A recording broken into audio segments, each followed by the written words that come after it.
everyone. In this session, we'll see remaining organelle in terms of eukaryotic cell. In last session, we already have discussed number of organelles, but in this session, we'll just have to discuss the remaining organelle.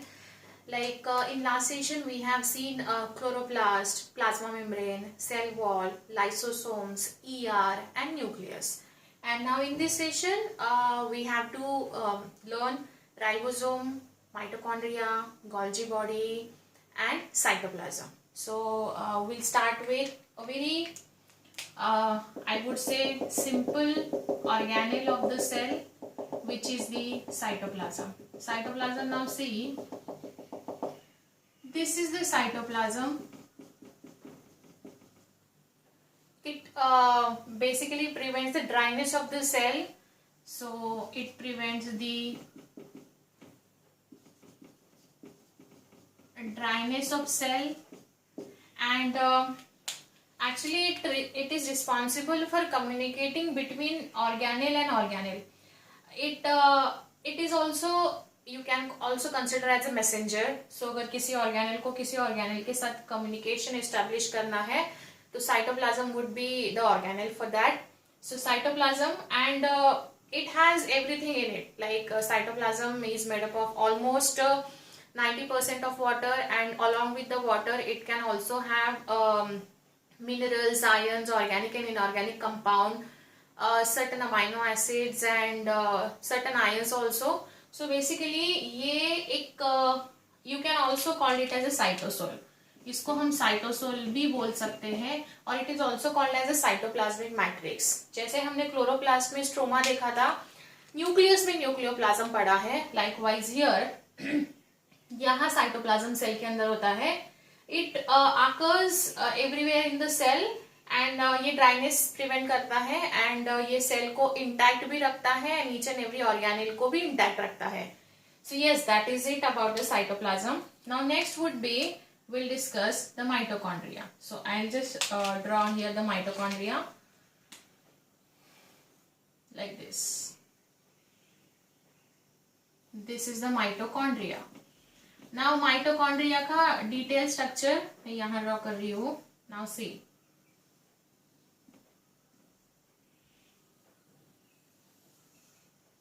this is the outer membrane of the mitochondria.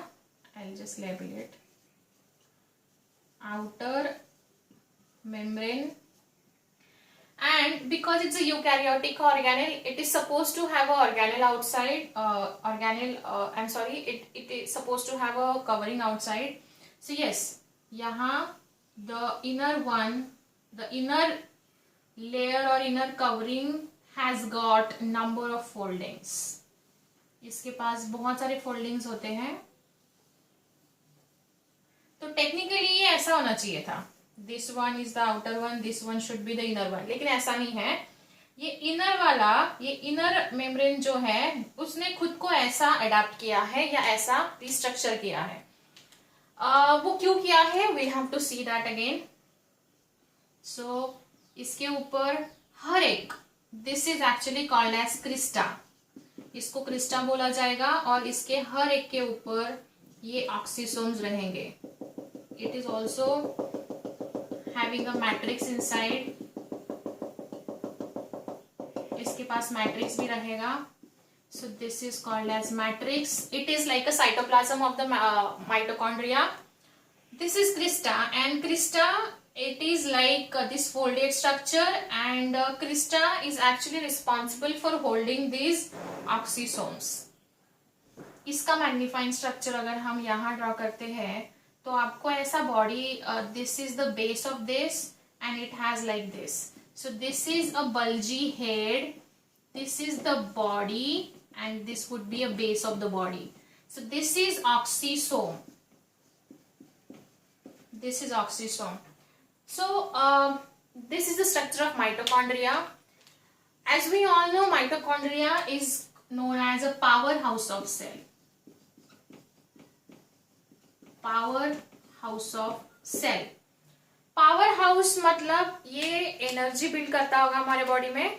So powerhouse of cell मतलब it is basically responsible for generating energy for us. लेकिन energy कैसे करता होगा, right, that we have to see now. Energy generate करता है in the form of ATP. It generates the energy in the form of ATP, adenosine triphosphate. Adenosine triphosphate. This is the full form of ATP. ATP भी हम एक अलग session करने वाले हैं. ATP कैसे हमारे लिए एक ट्रस्टवर्दी एनर्जी सोर्स है बॉडी के लिए, ईच एंड एवरी ऑर्गेनिज्म के लिए. इसके लिए हम एक अलग सा सेशन करेंगे. अभी इतना याद रखिए, why mitochondria is called as power house of cell, because it generates the energy in the form of ATP. ATP का लॉन्ग फॉर्म है adenosine triphosphate.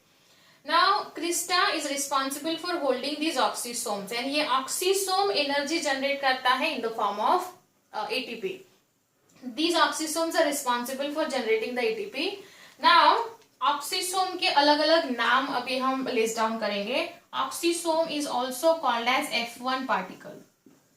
This is also called as F1 particle because अगर exam में question आया और वो oxysome के term में पूछा है लेकिन अलग ऑल्टरनेटिव नाम पूछा है, तो मे बी आप में कंफ्यूजन हो सकता है.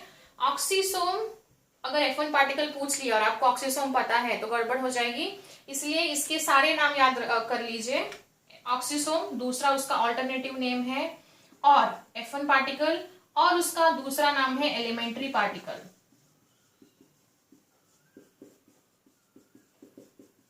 एलिमेंट्री पार्टिकल्स, ये इसके 2 से 3 ऑल्टरनेटिव नेम है. Oxysome is responsible for the generating energy in the form of ATP and mitochondria. That is why it is called as powerhouse of cell. It also has got outer layer and inner layer. Inner layer has got number of invaginations like this. Invagination मतलब foldings, infoldings, and this invagination in terms of mitochondria represented as a crista, and this crista again responsible for holding these oxysomes, and these oxysomes are responsible for generating the energy. Simple. This is the matrix, which is a semi-solid substance in, you can say semi-liquid substance like a cytoplasm here in mitochondria. And it also has got number of enzymes. ऐसा तो नहीं है ना energy ऐसे ही बन जाएगी. तो इसमें जो एंजाइम्स होते हैं वो इसको हेल्प करते हैं ATP बनाने के लिए. अभी इतना याद रखो, that is more than enough. So this is all about the mitochondria. Now next we'll quickly discuss the ribosome. This is the ribosome. Now see, जब हमने प्रोकैरियोट एंड यूकैरियोटिक का डिफरेंस पढ़ा था, वहां हमने देखा था प्रो में भी राइबोसोम होता है, यू में भी राइबोसोम होता है. तो basically it does not have a double layer structure. So but then in case of eukaryotic cell, because now today we are discussing the eukaryotic cell, तो हम eukaryotic का राइबोसोम यहाँ पढ़ेंगे.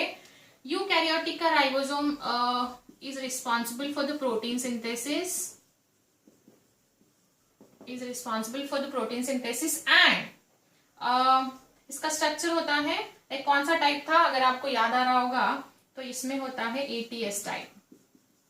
This is of ATS type. ठीक है, अभी हम AT को we'll just have to split this ATS into the 2 sections or 2 parts. तो यहां याद रखिए 60S and 40S. अगर 60 and 40 का आप एडिशन करोगे तो दैट वुड बी 100, लेकिन हमें एडिशन नहीं करना है. ये इसके छोटे छोटे सब यूनिट है. This is the whole number which is represented as a ribosome, but these are the subunits of it. ये उसके सब यूनिट्स है. तो ये सब यूनिट में 60S जो है, दिस इज द लार्ज सब unit. this one is the large sub unit and this one is the small sub unit.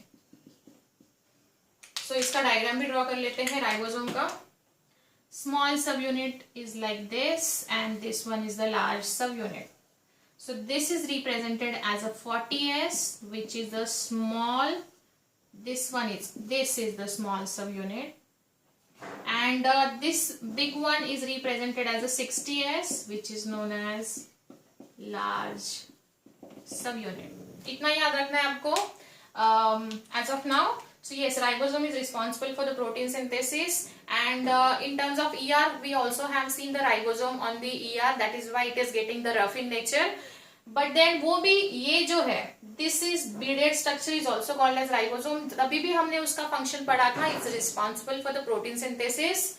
Here is also technically ribosome जब अकेला भी रहता है तो भी प्रोटीन सिंथेसिस ही करता है, या वो किसी के साथ एसोसिएशन भी शो करता है तो भी प्रोटीन सिंथेसिस ही करता है. So yes, these ribosome has a 2 subunit and this is the diagram for ribosome. Getting my point? Okay. So now next would be a very important structure which is a Golgi body. Golgi body का structure मैं यहाँ draw कर रही हूँ ऐसे. Golgi body के पास सिस्टर्नास होते हैं. सी नाउ इसके भी 2-3 ऑल्टरनेटिव नाम आप कंसिडर कर सकते हो. It is called as Golgi apparatus, और it is called as Golgi body, और it is called as you can say Golgi assembly भी बोल सकते हो, या फिर Golgi असेंबली apparatus या बॉडी भी चल सकता है. सो यस, Golgi apparatus और Golgi body. Golgi apparatus actually इसको हम सिंपली बोलेंगे cargo of cell. Cargo ship आपको पता होगा जिसमें पैसेंजर मतलब ह्यूमन बीइंग नहीं जाते हैं ट्रैवल करके, उसमें गुड्स लेके जाया जाता है. सो ये भी वैसा ही होता है. Golgi apparatus ये सेल के लिए जो भी चीज चाहिए उसको मैन्युफैक्चर करता है. फर्स्ट ऑफ ऑल ये मैन्युफैक्चर करेगा, उसके बाद उसको पैकेजिंग करेगा, एंड देन उसके बाद उसको ट्रांसपोर्ट भी ऑकर करवाएगा. सो मैन्युफैक्चर आई मीन टू से जो सेल के अंदर सब्सटेंस आता है उसको वो थोड़ा सा सिंप्लीफाई करके हर एक ऑर्गेनेल के साथ पास डिस्ट्रीब्यूट करेगा. So manufacture करेगा mostly Golgi apparatus and ER. Generally they both shows the association in such way that protein जो है वो यहाँ simplify किया जाता है. And manufacture pack भी वही करता है, transport भी वही करवाता है. That is why cargo of cell. As of now just remember it's a cargo of cell. Transportation का काम संभालता है. And Camillo Golgi जो scientist है उन्होंने Golgi apparatus discovered किया था, वो हमने last lecture में ही पढ़ा है. So Golgi apparatus. Now next is I guess we are done with all the things. Ribosomes भी हो गया, साइटोप्लाज्म भी हो गया, सारी चीजें हो गई. न्यूक्लियस के बारे में फटाफट क्विकली एक बार रिवाइज कर लेते हैं. न्यूक्लियस हमने प्रोकैरियोट एंड यूकैरियोटिक के डिफरेंस में ऑलरेडी पढ़ा हुआ है. Nucleus is a master organelle of the cell. Master organelle of the cell होता है, ये हमारा जेनेटिक मटेरियल कैरी करता है. जेनेटिक मटेरियल कैरी करेगा in the form of DNA, deoxyribonucleic acid, and genetic material carry करेगा और it controls all activity in the cell. So देखा जाए तो ये सारी चीजें मॉनिटर करता है, रेगुलेट करता है, एक्टिवेट करता है, बाकी ऑर्गेनेल को भी कमांड करता है. सो इसीलिए उसको मास्टर ऑर्गेनेल बोला जाता है. So yes, this is how it is. ये सारी चीजें हैं. ये जितने possible organelle commonly eukaryotic cell में प्रेजेंट होते हैं वो हमने पढ़ लिए हैं. बस यहाँ और एक चीज पे फोकस करना है जो कि है like for example mitochondria. Just now we have seen mitochondria, तो हम तुरंत उसके टाइप्स भी पढ़ लेते हैं. Mitochondria shows actually a 2 type of respiration, aerobic respiration और anaerobic respiration. So मैं अभी respiration के terms में बात नहीं करूंगी. We'll just discuss the meaning of aerobic and anaerobic. Aerobic respiration मतलब in presence of oxygen. Aerobic respiration मतलब और aerobic का मतलब होता है in presence of oxygen. In presence of oxygen, and anaerobic in absence of oxygen. In absence of oxygen. So हम जो breathe in करते हैं, हम जो O2 का इंटेक करते हैं, वो हमारे बॉडी में एनर्जी के साथ कंबाइन होके हमें सिंप्लीफाई फॉर्म में एनर्जी जनरेट करके देता है। सो माइटोकॉन्ड्रिया हमारे बॉडी में जो वर्क करता है वो एरोबिक कंडीशन में करता है। एरोबिक मतलब हमें ऑक्सीजन चाहिए होता है, अगर ऑक्सीजन थोड़ा भी हमने लाइक ब्लॉक किया बॉडी के लिए तो डेथ हो सकती है। So yes, aerobic in presence of oxygen, anaerobic in absence of oxygen, ये दो टर्म यहाँ याद रखिए इन टर्म्स ऑफ माइटोकॉन्ड्रिया। एंड उसके बाद और एक चीज यहाँ हम डिस्कस करेंगे, जैसे राइबोसोम भी हमने अभी पढ़ा है।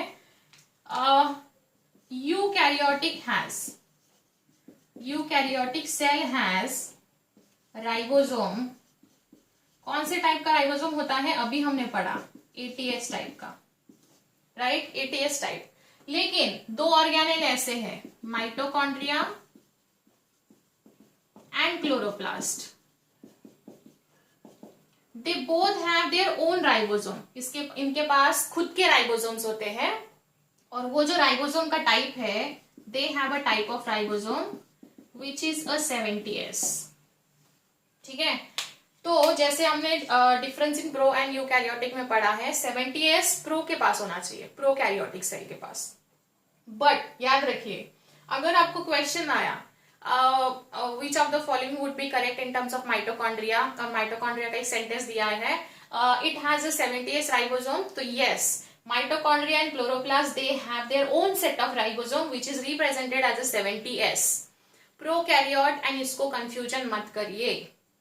यूकैरियोटिक के ऑर्गेनेल ये है, लेकिन ओवरऑल यूकैरियोटिक का राइबोसोम 80S होता है, और यूकैरियोटिक सेल के ऑर्गेनेल ये दो है। इसके साथ साथ इसके पास खुद का राइबोसोम है, प्लस इसके पास खुद का ट्रेसिस DNA भी होता है, इट हैज अ DNA।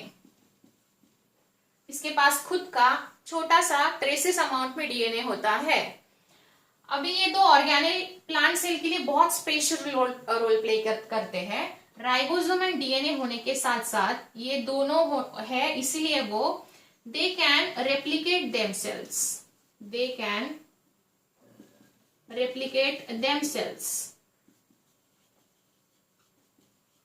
ये खुद की कॉपी, रेप्लिका मतलब उसके जैसा ही दूसरा बनाना। लाइक सपोज ये माइटोकॉन्ड्रिया है, ये माइटोकॉन्ड्रिया डिवाइड होके दो माइटोकॉन्ड्रिया बनाएगा, फिर वापस ये डिवाइड होगा।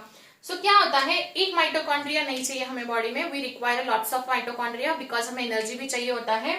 सो रेप्लिका बनाना मतलब उसके ही जैसा और एक ऑर्गेनेल को प्रिपेयर करना, मैन्युफैक्चर करना। तो ये क्या करते हैं, they are not dependent on the nucleus for the replication. ये खुद का रेप्लिकेशन खुद कर सकते हैं, क्यों? बिकॉज इनके पास DNA है, खुद का राइबोसोम है। अभी ऐसा क्यों किया नेचर ने इनको ऐसा पावर क्यों दिया है?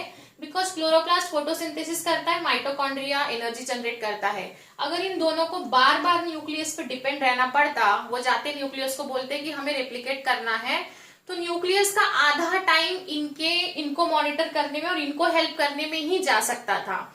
इसीलिए नेचर ने बहुत स्मार्टली प्ले करके उनको खुद का एक थोड़ा छोटा टाइप का राइबोसोम देके DNA दे दिया, और बोला कि आप खुद की बॉडीज खुद ही रेप्लिकेट करिए, और उनका रोल भी तो बहुत मेजर है।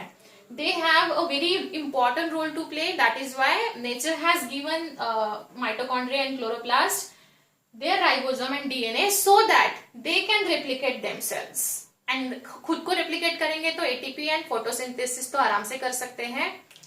So they have their own DNA and ribosome so that they can replicate themselves, और इसीलिए उनको बोला जाता है semi autonomous in nature, semi autonomous organelle। ये याद रखिए, बहुत इंपॉर्टेंट है। These two organelles are semi-autonomous in nature because they have their own DNA. Why? Because they can replicate themselves. Why they have to replicate themselves? Because they have to play a very important role in terms of photosynthesis and generation of energy, and that is why they have their own set of ribosome DNA, and that is the stuff. So yes, आपको ये चीज लिख के रखनी है कहीं। अगर question आया यूकैरियोटिक सेल में कौन सा राइबोसोम होता है, तो आप ATS ही लिखोगे, unless and until mitochondria and chloroplast अकेले सिंपली अगर मेंशन करने को बोला है या पूछा है क्वेश्चन, तो 70S आएगा। और अगर क्वेश्चन आया कि प्रोकैरियोटिक में कौन सा होता है तो वो 70s ही लिखना है, बट यूकैरियोटिक का अगर अकेला पूछा गया है ऑर्गेनेल तो 70s ही लिखना है. So yes, we have almost covered all the organelles in eukaryotic cell, and in next session we'll discuss the prokaryotic cell in detail. So yes, thank you.